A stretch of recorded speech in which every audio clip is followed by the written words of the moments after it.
Hello everyone, আসসালামু আলাইকুম। Welcome to our খুশির ছোট ছোট গল্প চ্যানেলে সবাইকে স্বাগতম। আজ শেয়ার করছি একটি বিকালের নাস্তা। এটা দেখতে যেরকম সুন্দর, খেতেও কিন্তু ভীষণ মজার। দুটি ডিম আর আলু দিয়ে বানিয়ে নিতে পারবেন এরকম বিকেলের একটি নাস্তা। আশা করি আজকের রেসিপি আপনাদের কাছে অনেক বেশি ভালো লাগবে। তাহলে চলুন দেখে নিই কীভাবে এই নাস্তাটি বানালাম। প্রথমে আমি নাস্তাটির জন্য এখানে 4টি আলু নিয়ে নিয়েছি আর দিয়ে দিচ্ছি 2টি ডিম।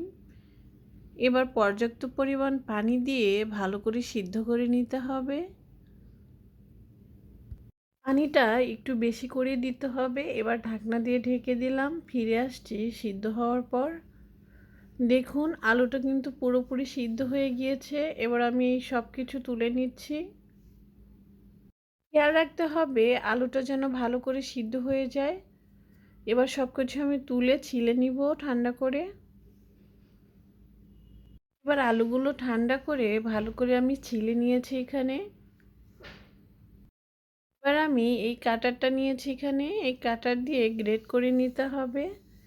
দেখে বুঝতে পারছেন আমি কিভাবে করছি।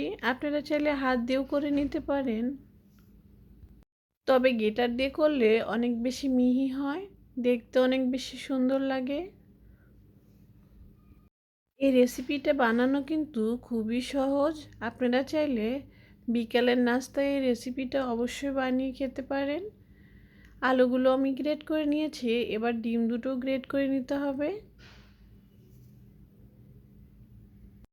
আপনারা চাইলে এখানে মুরগির মাংসের কিমাটাও ব্যবহার করতে পারেন, আমি এখানে ডিমটাই ব্যবহার করছি।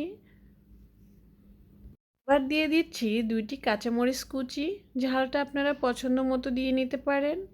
আর দিয়ে দিচ্ছি মাত্র একটি পেঁয়াজ, আমি এখানে কুচি করে রেখেছিলাম সেটাই দিয়ে দিচ্ছি।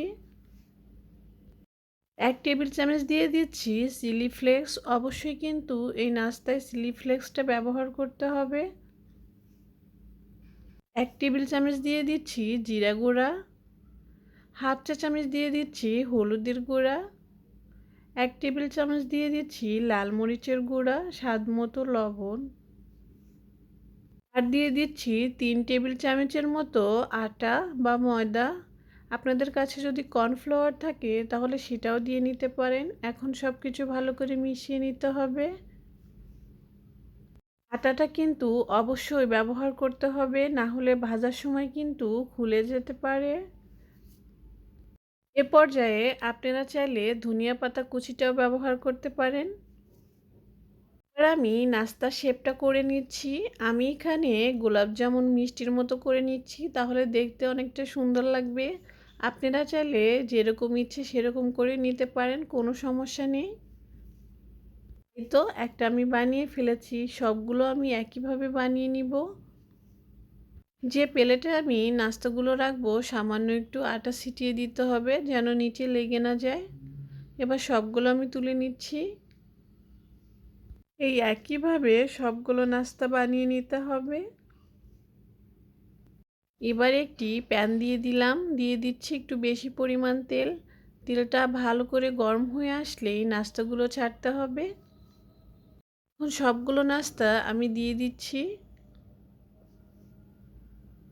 এই নাস্তাগুলি 6 থেকে 7 মিনিট ভালো করে ভেজে নিতে হবে। অবশ্যই কিন্তু নেড়েচেড়ে দিতে হবে সাথে সাথে, না হলে কিন্তু একপাশে পুড়ে যেতে পারে। আমি একটি কাঠি নিয়েছি, সেটার সাহায্যেই ভালো করে ভেজে নিচ্ছি।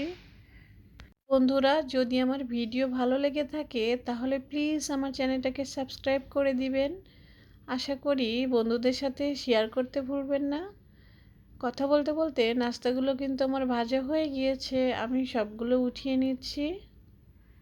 এবার একটি ভেঙে শেয়ার করছি ভিতরটা কেমন হয়েছে। দেখুন মাশাআল্লাহ কতটা সুন্দর হয়েছে। আশা করি আজকের রেসিপি আপনাদের কাছে অনেক বেশি ভালো লেগেছে।